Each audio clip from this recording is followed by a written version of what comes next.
Bonjour, dans cette vidéo, ce qu'on va voir, c'est la correction de l'exercice 4 du sujet de Polynésie de mars 2023, donc le sujet 2, celui du deuxième jour. Voilà. Cet exercice 4, c'est un exercice sur des affirmations pour lesquelles il faut dire si elles sont vraies ou fausses. Voilà, 5 affirmations, 5 points, il faut justifier à chaque fois, c'est pas comme un QCM. Voilà, il faut s'entraîner, on y va. Alors, on a un exercice ici d'affirmation vrai-faux, donc il faut pour chacune des affirmations suivantes indiquer si elle est vraie ou fausse. Chaque réponse doit être justifiée, une réponse non justifiée ne rapporte aucun point. Donc, affirmation. La suite U définie pour tout entier naturel n par un égale moins 1 puissance n sur n plus 1 est bornée. Donc voilà, donc il faut dire si c'est vrai ou faux. Alors, on relit tranquillement, donc on a une suite qui est définie par une expression, et ici, il faut montrer qu'elle est bornée. Donc déjà, qu'est-ce que c'est qu'une suite bornée? Une suite bornée, c'est une suite qui va admettre des majorants et des minorants. Donc typiquement, si on la représente par un nuage de points, une suite bornée, c'est une suite qui, pour tout n, eh bien, va se situer entre une valeur petit m et une valeur grand M. Alors bien entendu, une fois que vous avez trouvé une valeur petit m qui minore votre suite, vous pouvez en trouver d'autres, des valeurs petit m. Mais donc en fait, il faut montrer que pour tout n appartenant à grand N, eh bien il existe un petit m et un grand M tel que votre terme général un soit toujours compris entre petit m et grand M. Voilà. Donc en gros, si votre suite peut être tracée dans une bande, eh bien ça veut dire qu'elle est bornée. Donc la question c'est est-ce que cette suite-là peut être tracée dans une bande, c'est-à-dire est-ce que vous pouvez trouver un nombre qui majore cette suite et un nombre qui minore cette suite. Alors déjà, ce qui doit sauter à vos yeux quand vous voyez le terme général de cette suite, c'est le moins 1 puissance n. Moins 1 puissance n, c'est le terme général d'une suite qui est un petit peu particulière, puisque eh bien, lorsque n est pair, moins 1 puissance n vaut 1, et quand n est impair, moins 1 puissance n vaut moins 1. Donc en fait, c'est une suite qui, l'image, moins 1, si je représente moins 1 puissance n, pas celle qui est là, mais juste moins 1 puissance n, je vais obtenir 1 quand n vaut 0, moins 1 quand n vaut 1, 1 quand n vaut 2, moins 1 quand n vaut 3, voilà, et ça va alterner comme ça. Et donc finalement, cette suite ne prend que deux valeurs qui sont moins 1 ou 1. Donc c'est clairement une suite bornée, cette suite appartient à un tube. Donc moins 1 puissance n, c'est toujours compris entre moins 1 et 1. Donc ça, vous avez dû le voir en cours, c'est extrêmement important. Donc finalement, les termes en rouge sont toujours entre moins 1 et 1. Donc ça, c'est un exemple qu'il faut toujours avoir en tête de suite bornée. Bon, alors maintenant, ce n'est pas cette suite-là qu'on a nous. Nous, c'est moins 1 puissance n sur n plus 1. Mais gardez ça en tête. Donc, on va commencer en disant que pour tout n appartenant à grand N, eh bien, de toute façon, on sait que moins 1 puissance n est inférieur ou égal, est supérieur ou égal à moins 1 et inférieur ou égal à 1. Alors là, vous n'avez pas besoin de justifier plus que ça, ce truc-là. Encore une fois, c'est une suite qui est censée être classique dans votre cours, que tout le monde connaît. Et donc maintenant, on va diviser par n plus 1, histoire d'obtenir au milieu ici notre terme général. Hop, j'efface ça, j'en ai plus besoin. Donc, finalement, eh bien, si je divise par n plus 1, qui est un nombre strictement positif, donc je ne change pas le sens. Alors déjà, j'ai le droit de diviser par n plus 1 parce qu'il ne peut pas être égal à 0 puisque n est un nombre positif. Et je ne change pas le sens puisque je divise par n plus 1 qui est un nombre positif, strictement. Donc, on ne change pas le sens. Et donc, ça nous donne ça. Et donc, ça veut dire finalement que notre terme général un est compris entre moins 1 sur n plus 1 et 1 sur n plus 1. Alors attention, quand j'en suis là, je n'ai pas terminé. Je n'ai pas prouvé que la suite U était bornée, puisque je n'ai pas prouvé que c'était entre des nombres réels fixes. J'ai ici un encadrement qui dépend de la valeur de n. C'est-à-dire que ces nombres-là ne sont pas fixes, donc moi je veux un tube fixe. Donc, je vais quand même pouvoir m'en sortir, parce que 1 sur n plus 1, c'est un nombre qui va être toujours inférieur ou égal à 1. Eh bien oui, puisqu'effectivement, je sais que n est supérieur ou égal à 0, puisque c'est un entier naturel. Donc, ça veut dire que ici, attention, je ne suis plus dans la même rédaction. Donc là, vous sautez une ligne, n'hésitez pas. Donc, or, n est supérieur ou égal à 0. Donc, n plus 1 est supérieur ou égal à 1. Et donc, ça veut dire que 1 sur n plus 1, donc je vais diviser par n plus 1. J'ai le droit parce que c'est strictement positif, n plus 1. Ah oui, je viens de prouver que c'était plus grand que 1, donc c'est strictement positif. Donc ça me donne 1 supérieur ou égal à 1 sur n plus 1, puisqu'ici j'avais une fois n plus 1, donc je divise par n plus 1, il me reste bien 1 ici. Je ne change pas le sens, j'ai divisé par un nombre positif. Donc vous voyez, là, je viens de prouver déjà ça. Et en plus, je vais prouver que lui, il est plus grand que moins 1.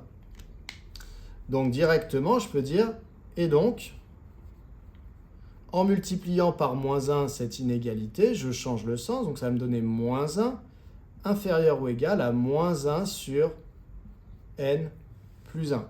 Donc ici, vous voyez ce que je viens de démontrer. Hop, je m'y perds dans mes stylos. Cette inégalité, c'est celle-là.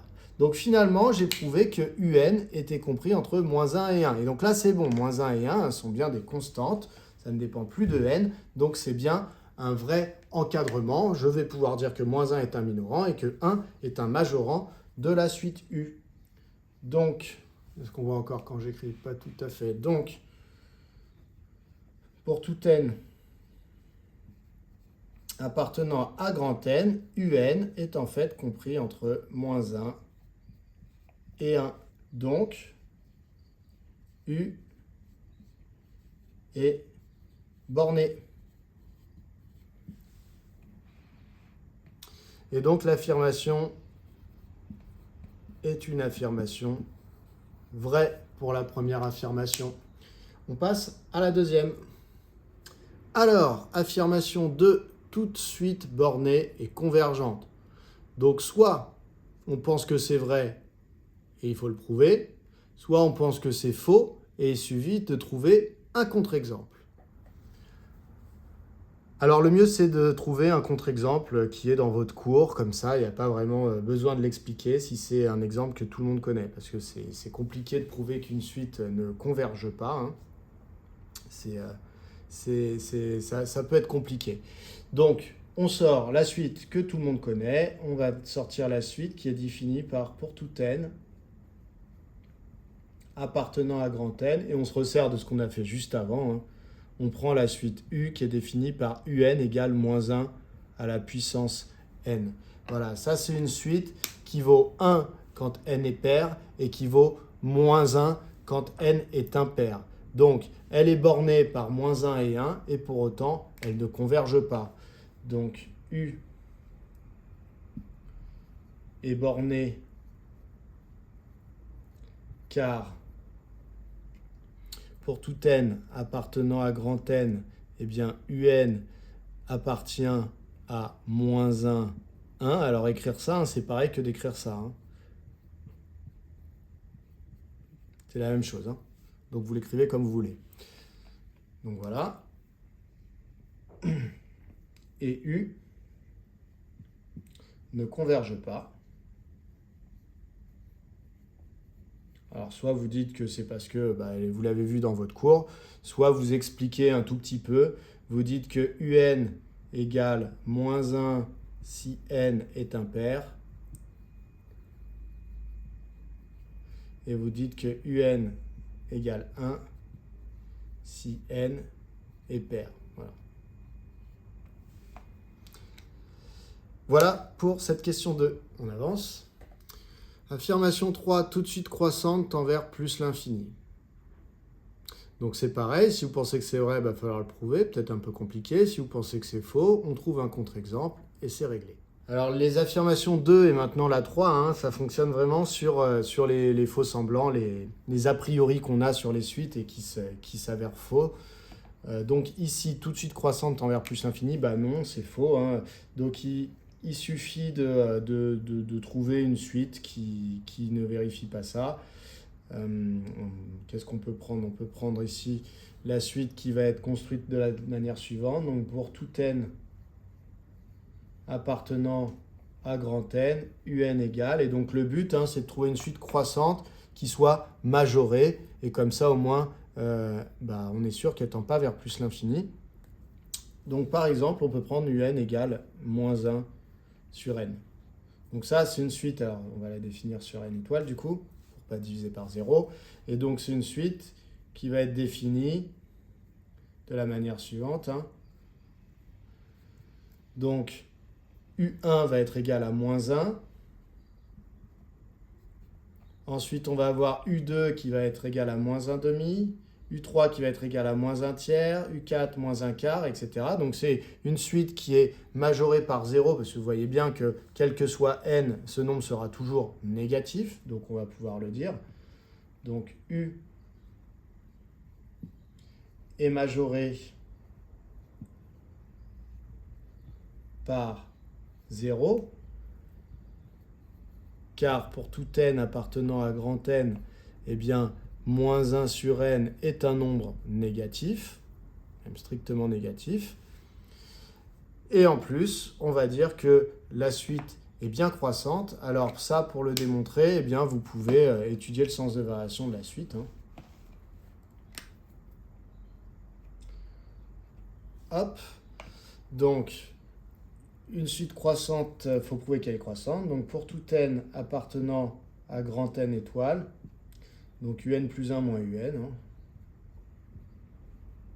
ce qui donne moins 1 sur N plus 1, donc je le fais rapidement, moins 1 sur N, ce qui donne du coup moins 1 sur N plus 1 plus 1 sur N, on met au même dénominateur, donc là je vais multiplier par N, donc ça fait moins N sur N fois N plus 1. Et lui, pour mettre au même dénominateur, je vais multiplier par n plus 1 numérateur et dénominateur. Donc ça fait plus n plus 1. Et ça, c'est égal à, donc moins n plus n, ça s'annule. Donc ça donne 1 sur n fois n plus 1. Et ça, ici, eh bien, c'est un nombre qui est toujours positif, puisque n appartient aux entiers naturels. Donc ça, c'est positif, ça veut dire que la suite, du coup, est croissante. Donc on va dire, or, 1 sur n fois n plus 1 est strictement positif pour tout n appartenant à grand N. Donc, la suite U est croissante.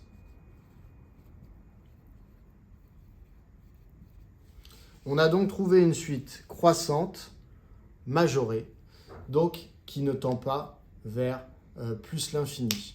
Alors, si vous voulez vous assurer qu'elle ne tend pas vers plus l'infini, alors soit vous savez qu'il suffit qu'elle soit majorée pour ne pas tendre vers plus l'infini, soit sinon vous cherchez la limite de cette suite. La limite de cette suite, c'est 0. La limite de UN, quand n tend vers plus l'infini, c'est égal à 0. Donc du coup, vous avez que, alors je vais l'écrire là, donc normalement on l'écrit plutôt à la suite, si on veut enfoncer le clou, on dit la limite quand n tend vers plus l'infini de UN, c'est égal à 0. Et donc ici on a une suite croissante qui ne tend pas vers plus l'infini. Donc U est croissante et ne tend pas vers plus l'infini. Donc encore une fois, il fallait donner ici un contre-exemple. Le plus simple, à mon avis, c'est celui-là. Mais bon, après, à vous de trouver le vôtre si vous préférez. Donc dans tous les cas, ça veut dire que l'affirmation 3, eh bien, elle est fausse. Voilà pour l'affirmation 3. Affirmation 4. Dans l'affirmation 4, on nous dit soit la fonction f définie sur R par cette expression, la fonction f est convexe sur l'intervalle moins 3, 1. Bon, donc on va recopier ça. Et une histoire de convexité, je vais aller voir ce qui se passe pour la dérivée seconde, par exemple. Enfin voilà, c'est la première idée qui me vient en tête. Donc voilà, j'ai recopié l'affirmation. Maintenant, j'ai besoin quand même de l'expression de la fonction f. Donc l'expression de la fonction f, c'est que pour tout x appartenant à grand R, eh bien f de x est égal à ln de x au carré plus 2x plus 2. Alors ici, f va être dérivable en tant que composé de fonction dérivable. Et du coup, pour tout x appartenant à R, eh bien f' de x est égal à, alors dérivée de ln de u, la formule c'est u' sur u. Donc je le réécris, ln de u, quand on dérive, la dérivée c'est u' sur u. Vous voyez, il n'y a plus de logarithme. Donc u' c'est la dérivée de ce qu'il y avait à l'intérieur du logarithme. Donc dérivée de x au carré plus 2x plus 2, eh bien c'est 2x plus 2. 2x dérivée d'x au carré et 2 dérivée de 2x sur u. Donc x au carré plus 2x plus 2. Alors, pour la convexité, il nous faudrait la dérivée seconde. On redérive une fois de plus.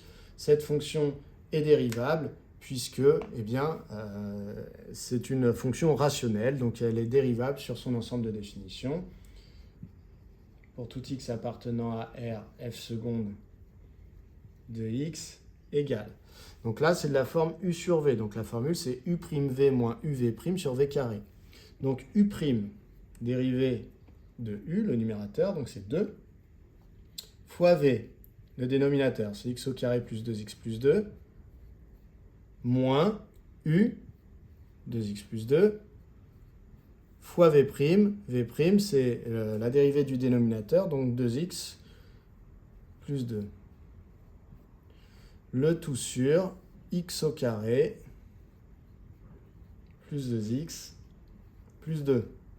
Je développe un petit peu le numérateur. Donc ça donne 2x au carré plus 4x plus 4 moins 2x fois 2x, donc 4x au carré, moins 2x fois 2, donc 4x, moins 2 fois 2x, donc moins 4x, moins 2 fois 2, donc moins 4. Le tout sur x au carré plus 2x plus 2. Je réduis le numérateur.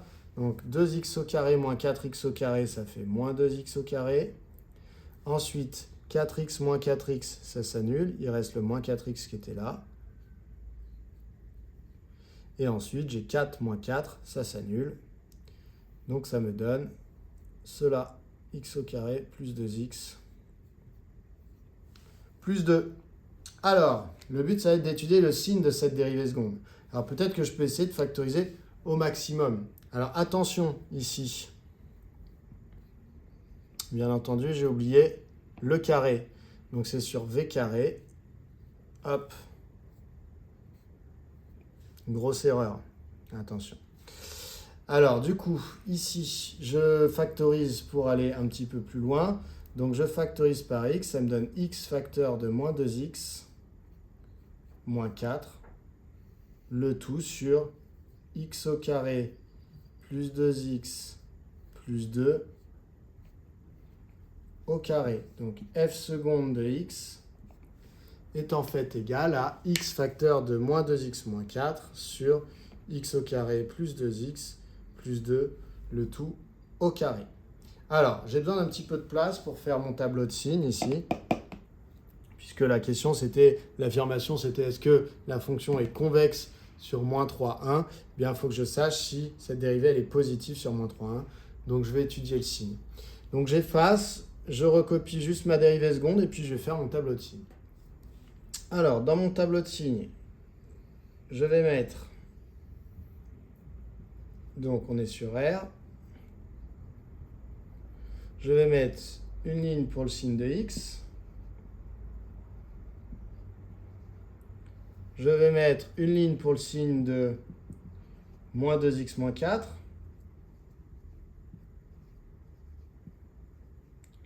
je vais mettre une ligne pour le dénominateur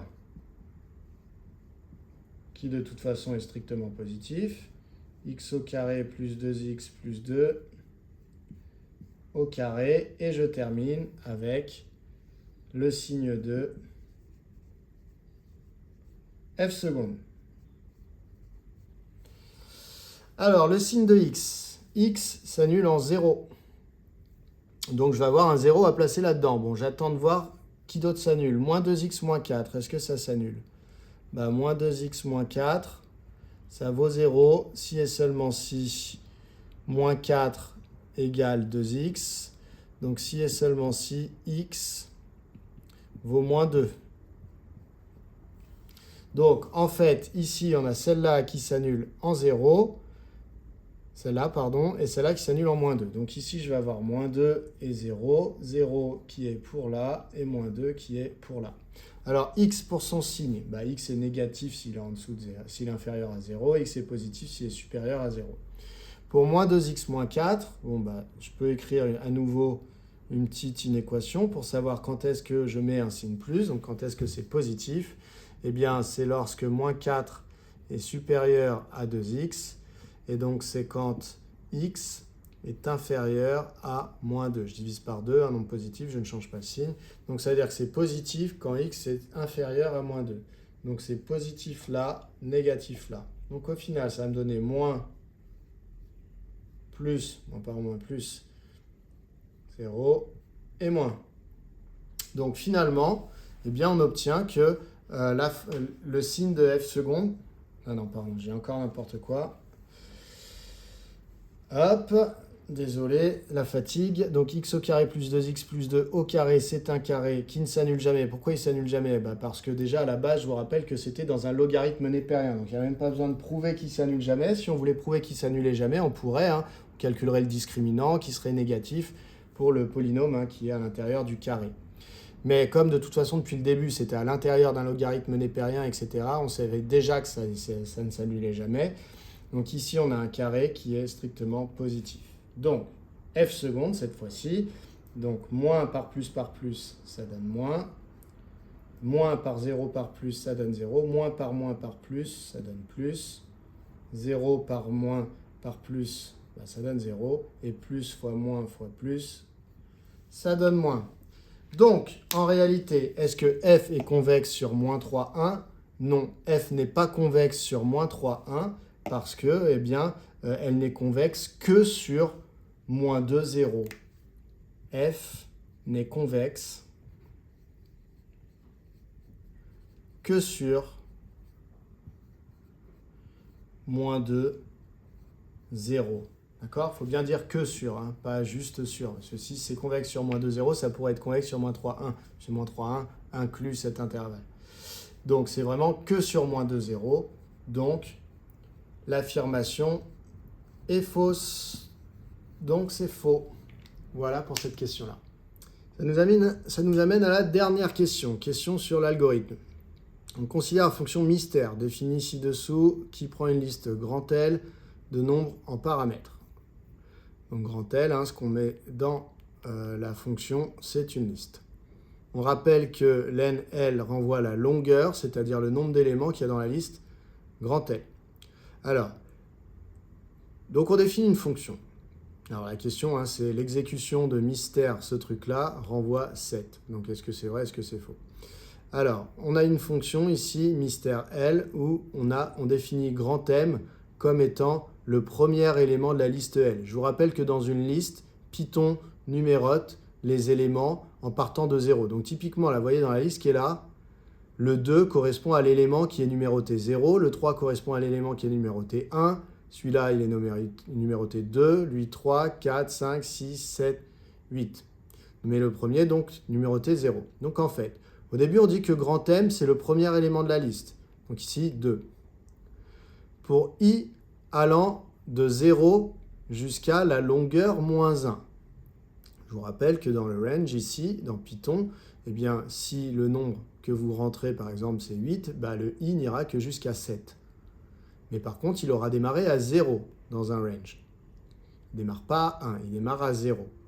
Donc, en fait, il va passer en revue ici pour i in range len de L, eh bien, i va passer en revue les valeurs 0, 1, 2, 3, 4, 5, 6, 7, 8. Pourquoi? Parce que dans ma liste ici, en tout, il y a 9 éléments. Donc en fait, quand on va appliquer l'algorithme, eh bien ça va faire for i in range 9. Ça veut dire que i va aller de 0 à 8. Qu'est-ce qu'on nous dit? Si l'élément numéroté i de la liste L est plus grand que m, dans ce cas-là, m devient cet élément. Et sinon, il ne se passe rien. Donc en fait, m au début, c'est le premier élément de la liste. Ensuite, le i nous fait nous balader tout au long de la liste. Et si jamais on trouve un élément qui est supérieur à m, ça devient m. Donc à la fin, on va se retrouver avec le plus grand élément de la liste. En fait, m, ça représente le maximum de la liste à la fin de l'algorithme. Donc la question, c'est est-ce que dans la liste qui a été donnée ici, pour que ça renvoie 7, il faudrait que 7 soit le maximum de cette liste? Eh bien, oui. Donc, il suffit de dire qu'ici, l'affirmation, donc mystère de cette liste renvoie 7, vous pouvez dire vrai, car l'algorithme ou le programme détermine le maximum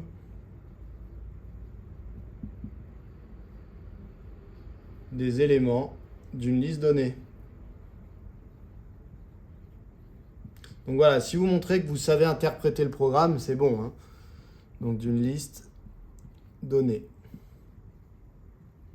Pas besoin d'appliquer tout le programme, hein. Vous dites voilà, j'ai repéré que c'était un algorithme qui donnait le maximum, et le maximum dans la liste donnée, c'est bien 7. Ici, l'élément le plus grand est 7.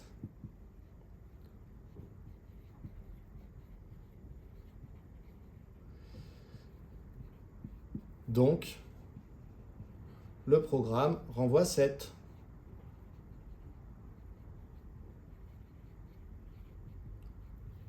Et donc, c'est vrai. Affirmation vraie. Voilà, on a fini avec cet exercice. Alors, vous avez vu, hein, il y a quelques exemples à bien connaître parce qu'ils nous servent à donner des contre-exemples à toutes les affirmations qu'on peut nous donner. Donc, les affirmations, quand elles sont fausses, c'est bien de donner un contre-exemple. Donc, il faut avoir ces contre-exemples un petit peu en tête. Voilà. Entraînez-vous sur d'autres sujets. Je vous dis à bientôt.